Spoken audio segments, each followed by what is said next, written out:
पता चला है तुम्हें तुम्हारी फुप्पी अम्मा ने क्या तमाशा किया? हैरत होती है मुझे वैसे। एक औरत ने अपने आप को इतने सालों से कमरे में कैद करके रखा हुआ है, ना किसी से मिलती है ना बात करती है, लेकिन फिर भी आपको उससे मसले हैं। खानदान की औरतों को मिलवाने के लिए लेकर गई थी, जलील करके कमरे से निकाल दिया उसने। हाँ, तो जब आपको पता है कि उनको किसी से मिलने का शौक नहीं, तो क्यों लेकर गई थी आप उनको वहां? क्योंकि मैं भी थक गई हूं आप लोगों के सवालों के जवाब दे के। सोचा अपनी आंखों से देखेंगे तो यकीन आ जाएगा कि इसी घर में रहती है। कोई शादी वादी नहीं की उसने अभी तक। लोगों के सवालों ने आपको थका दिया, मगर वो औरत इतने साल से सिर्फ 2 सवालों के जवाब मांग रही है। उसने आपको नहीं थकाया। उन सवालों के जवाब ना मिलने पर उसने अपने आप को कैद कर लिया, और इस बात ने भी आपको नहीं थकाया। मेरा भाई उसके इश्क में खुदकुशी कर बैठा, इस बात को सोच के तो वो कभी नहीं थकी। हाँ, तो ये कहे ना, बाबा के साथ साथ आपने भी तो हिसाब जोड़ रखा है अपनी खार निकालने का। बस कर दो बादशाह, उसकी तरफदारी करना बंद करो आप। या तो तुम्हें लाजोर गुलाम दिखते हैं या तुम्हारी फुप्पी अम्मा। माँ की तकलीफ तुम्हें नजर ही नहीं आती। एक बार भी उन्होंने आपकी शान के खिलाफ एक लफ्ज नहीं बोला, और आप हैं जो सिर्फ जहर उगलती रहती हैं और दिल तोड़ती रहती हैं। तुम्हें माँ के जुमले सुनाई देंगे, लेकिन अपनी फुप्पी अम्मा के सितम तुम भूल गए। मेरा भाई इश्क करता था खुर्शीद से, और उसकी कब्र यहाँ मेरे दिल में बनी हुई है। उसकी मौत मैं मरते दम तक नहीं भूलूंगी। अम्मा, दिल में गिले और नफरत रखने से ना खुद को ही नुकसान होता है। होता है तो होता रहे, मैं खुद को बदलने वाली नहीं, समझे तुम?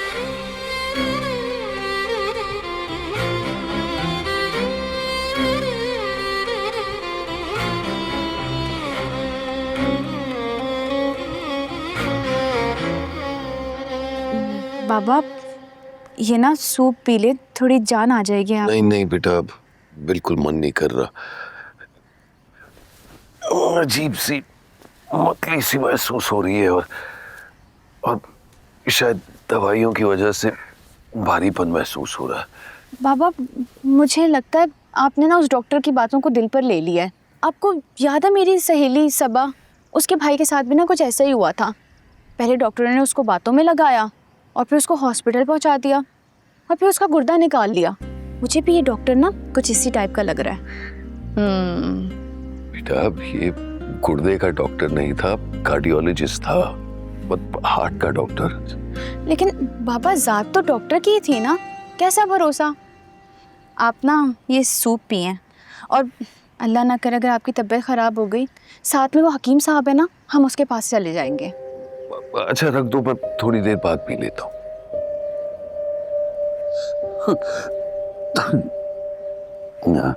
बाबा ठीक हो आप? वैसे तो हाँ हाँ, आप लेटें, आप लेटें।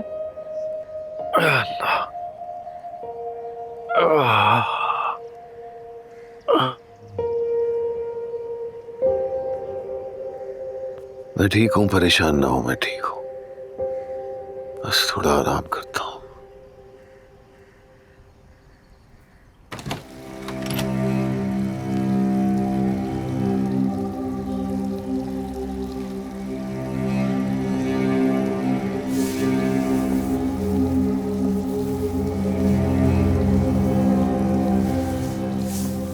सलाम बादशाह सरकार।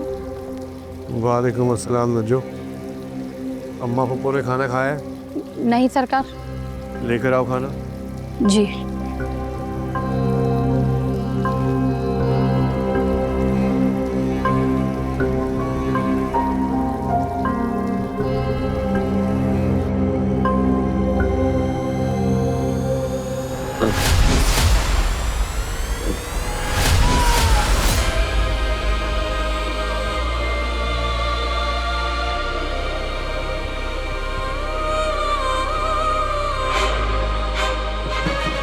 कौन?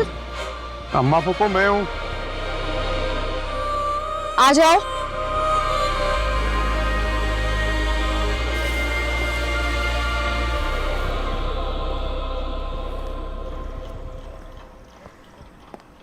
चले आए,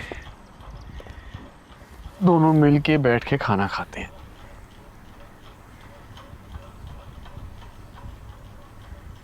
मेरा दिल नहीं कर रहा, मेरा दिल जैसे चल रहा है। इस घर में तो सबका ही दिल हल्की आंच पे जल रहा है अम्मा पापा, कोई आजाद नहीं है। तुम उसका पता नहीं लगवा सकते? अब तो तुम मिनिस्टर हो गए हो। मैं आपके कहने पे कई बार वहां गया हूँ, वहां के लोग कहते हैं वो कभी घर आया ही नहीं, और अब तो वो घर भी खंडर बन चुका है अम्मा पापा। चांदात को पता है कि वो कहाँ है, उससे पूछो। एक बात पक्की करके बताओ कि वो जिंदा है या मर गया। कहते तो हैं उन्होंने जिंदा छोड़ा था हमको। अगर वो जिंदा होता तो वो मुझसे मिलने जरूर आता।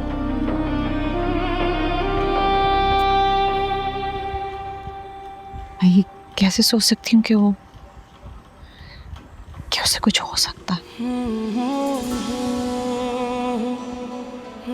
उसे कुछ नहीं हो सकता। वो आएगा, मेरे पास आएगा, मुझसे मिलने आएगा। वो मुझे इतनी आसानी से छोड़ने वाला नहीं था। अरे नहीं, वो एक्चुअली इस वीकेंड ना हमने शादी में जाना है। हाँ तो चली जाना शादी में, हम 3-4 बजे तक आ जाएंगे।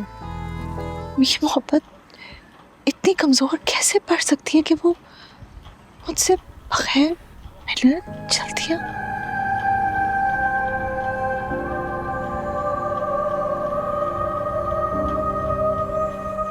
वो नहीं जा सकता। अच्छा खाना तो खाएं प्लीज।